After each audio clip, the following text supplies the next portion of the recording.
บอก FC กินข้าวหน่อยดิเชิญ FC กินข้าวแล้วโอ้ยกินปลาหมึกว่ะ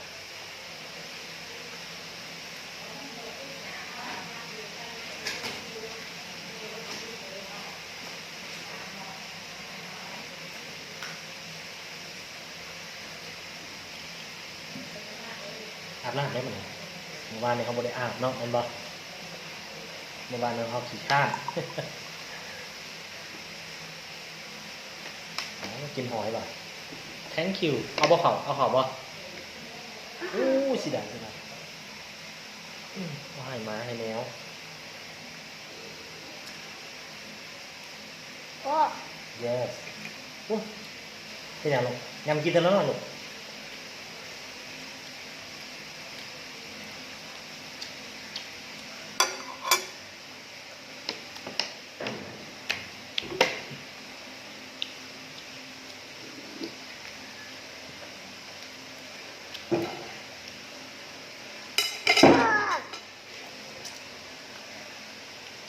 ตัดกระปูบ่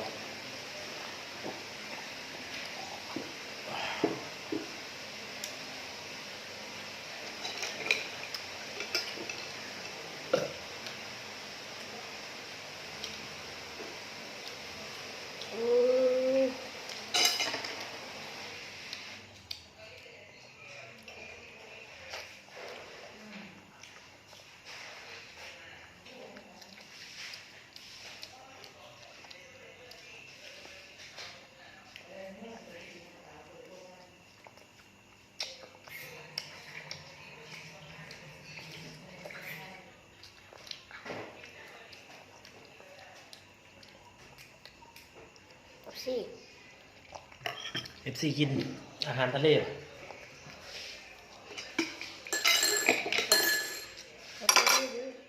กินโตอย่างนี้มาพอสิตาให้มันกัดมือป่ะกัดนี่ก่อนนี่เนี่ยกัดมือแล้ว ที่นี่บอก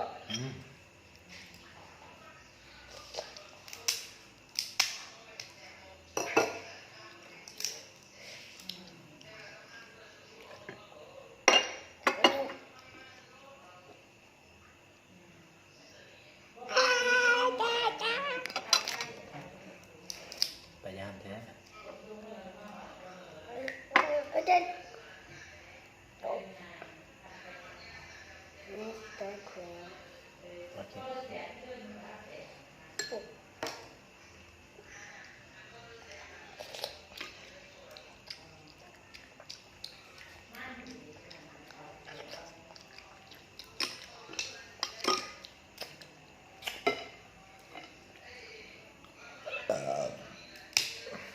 เพื่อน FC ในที่ลูก FC กินอาหารทะเลนำกันเป็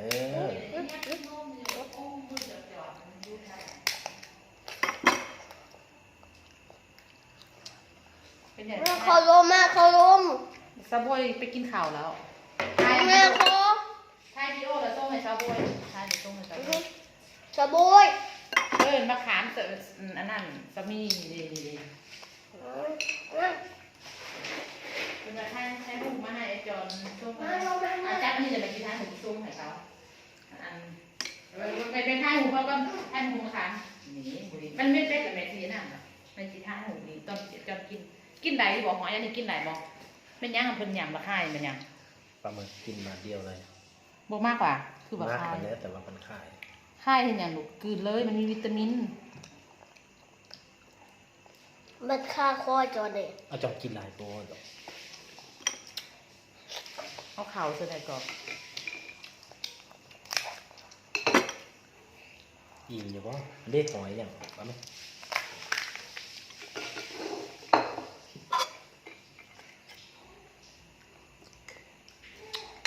ตัวหอยแบบอันนั้นมาเห็นจ้าเป็นยังเป็นลมมากหอยนางรมน้อยเดี๋ยวเฮ็ดลูกมันสีวาดซุปไปสีเอากาบหอยมันกัด นะเอา แล้วก็เรียกเอากาบหอยเลย ไปนะ บุอินลงเอลซีบี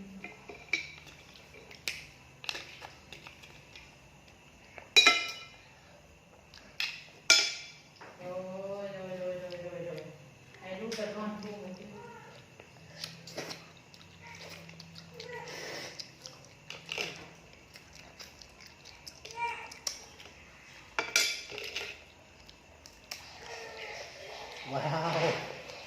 จำเลย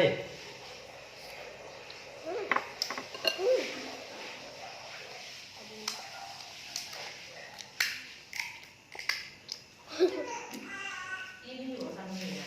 นะ โอ้กินกระปูแซ่บนะหน้าก่อนไอ้แจ๊กตัวนึงไอ้จอนตัวนึง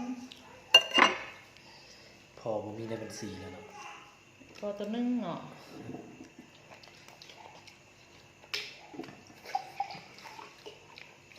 คนใจคนจะได้สปูว่าอาราสกอเนี่ย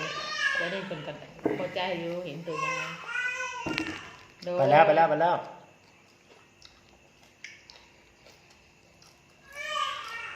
แต่พอนี่เผื่อขากระปูมันมีสีอยู่นะ วันนี้กระปูนี่กระปูให้เจ้าแม่ ไปแล้วไปแล้ว โดยมาแล้วมาแล้วโอ้โดย ระวังมันสบาย โอเคเฮ้ย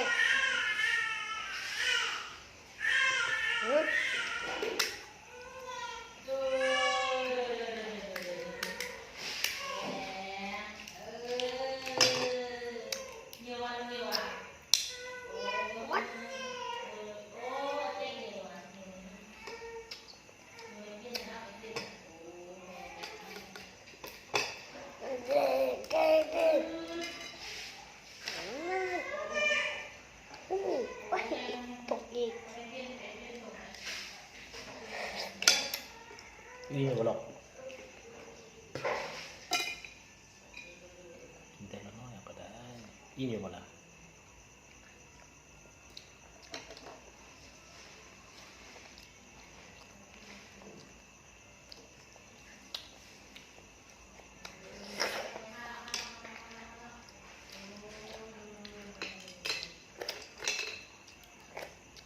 หมดแล้วอิ่มอยู่หมดหรอก ยัง นี่ให้ท่านอีกเอ๊ะตัวนี้ด้วยโซบิกโซบิกโซบิกโซบิกว้าว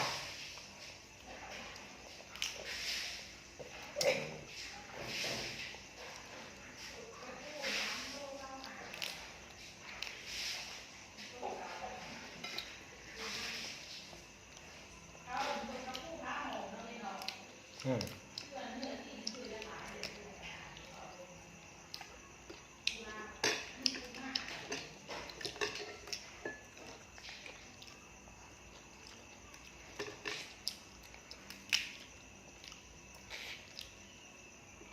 ใช่ป่ะ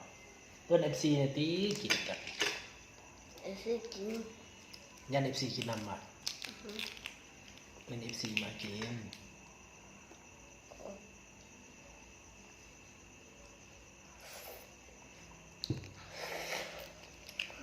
กินเป็นในการ์ตูน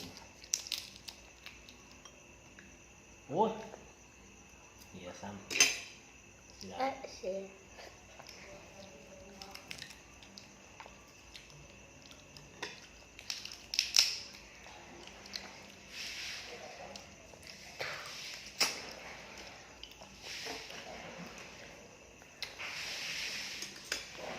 เนาะ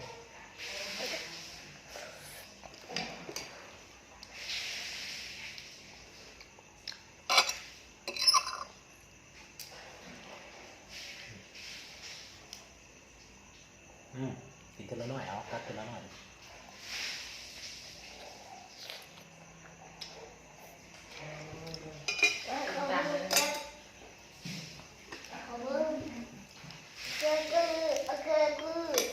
จะมาแล้ว กินป้าก็ได้บุอินกินป้าเขาเรื่องหนังไก่ลูกดำมากิน มันเป็นยังเพื่อนคือ โอ้คือมาตังอ่ะบ่ได้ตีนลิงยังบ่ได้ที่บอก กระต่ายแล้วมันน้อยมันกระต่ายกระต่ายมันกระโดดโค้งโค้ง ยันหลังเนาะอันนั้นช่องเดือน ฮะ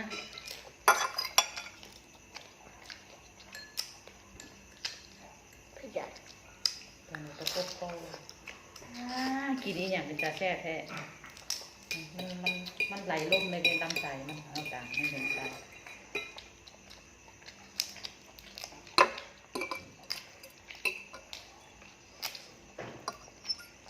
มันน่ากุ้งเนี่ยเนาะกุ้งเอาบอหรือบ่เอาก็ได้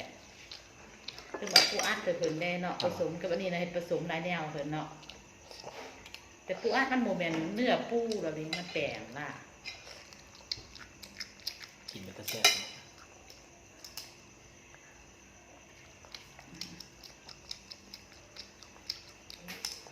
ปานมักกระเพาะหลานคิดต้องโต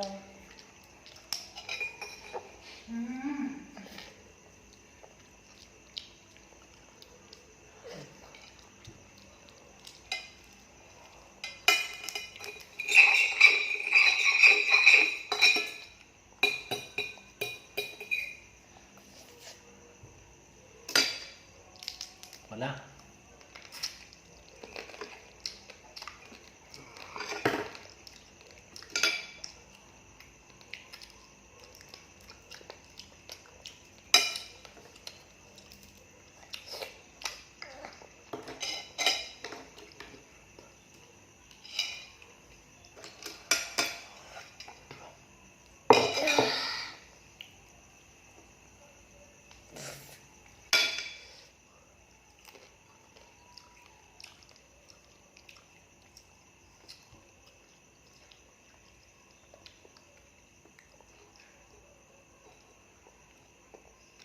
หมดแล้ว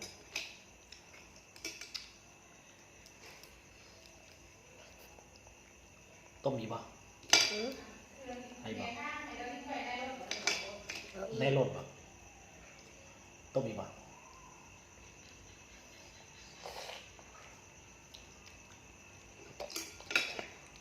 อิ่มอยู่ป่ะกินปลาเนาะกินปลาลูก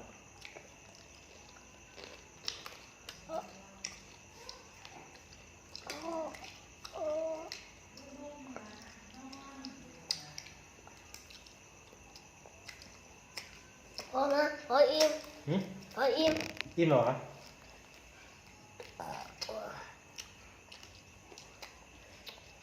เขาจะกินข้าวนะบ๊ายบายเอฟซีเดี๋ยวนี้ลูกสบายดีปีใหม่เอฟซีเนี่ย